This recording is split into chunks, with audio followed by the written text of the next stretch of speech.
Kollam Anchal police സ്റ്റേഷന് സമീപം വീട് കുത്തി തുറന്നു മോഷണം. അഞ്ചൽ പോലീസ് സ്റ്റേഷന് സമീപം താമസിക്കുന്ന സുമതിയുടെ വീട്ടിലാണ് മോഷണം നടന്നത്. വീട് പൂട്ടിയിട്ട് ജോലിക്ക് പോയി തിരികെ വന്നപ്പോഴാണ് മോഷണം നടന്ന വിവരം സുമതി അറിയുന്നത്. കിണറ്റിലെ മോട്ടോറും വീട്ടു സാധനങ്ങളും മോഷ്ടിച്ചു കടത്തി. കഴിഞ്ഞ 20 ദിവസത്തിന് മുമ്പ് വീട് പൂട്ടിയിട്ട് വീട്ടുജോലിക്ക് പോയ സുമതി കഴിഞ്ഞ ദിവസം വൈകുന്നേരമാണ് വീട്ടിൽ വന്നത്. വീടിന്റെ മുൻവശത്തെ കതക് തുറന്നു കിടക്കുന്നത് കണ്ടതിനെ തുടർന്ന് നടത്തിയ പരിശോധനയിലാണ് മോഷണ വിവരം അറിയുന്നത്. വീടിന്റെ മുൻവശത്തെ കതക് പൊളിച്ച് അകത്ത് കയറിയ മോഷ്ടാവ് വീട്ടിലുണ്ടായിരുന്ന പാത്രങ്ങളും മറ്റു സാധനങ്ങളും കിണറ്റിലെ മോട്ടോറും മോഷ്ടിച്ചു കടത്തി. കിണറ്റിൻ്റെ മോട്ടർ എടുത്തുകൊണ്ട് പോയി.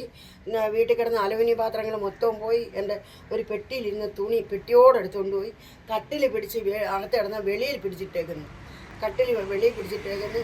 അതിന് പാത്രങ്ങളെല്ലാം കൊണ്ടുപോയി ഈ കതവ് അടിച്ച് പൊളിച്ച് 2 മുറിയുടെ കതവ് അടിച്ച് പൊളിച്ച് കമ്പി ഭാരം ഉണ്ടാ കുത്തി തുറന്നെടുത്തേക്കുന്നു. കുന്താലി, ഇത് പിച്ചാത്തി, കൊടുവാൾ ഇതെല്ലാം പറക്കിക്കൊണ്ട് പോയി. ഇത്രയും കൊണ്ടുപോയിട്ടുണ്ട്. ഞാനിവിടെ ഇല്ലായിരുന്നു. ഞാൻ വന്ന് തുറന്ന് തൂത്തു ആരാ വന്നപ്പോഴാണ് ഇതെല്ലാം ഞാൻ കാണുന്നത്.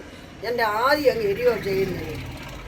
എൻ്റെ കൂടെ ഞാൻ ആരാ ഇങ്ങനെ ചെയ്തതെന്ന് പറഞ്ഞ് എൻ്റെ വീട്ടിൽ ഒന്നുമില്ല. ഒത്തിരി പഴയ തുണിയും എൻ്റെ പാത്രങ്ങളും ഒക്കെ ഉള്ളായിരുന്നു. TV ഒക്കെ പഴയ TV, പിന്നെ ഇതെടുത്ത് പാനെടുത്ത് വെളിവെച്ചേക്കുന്നു.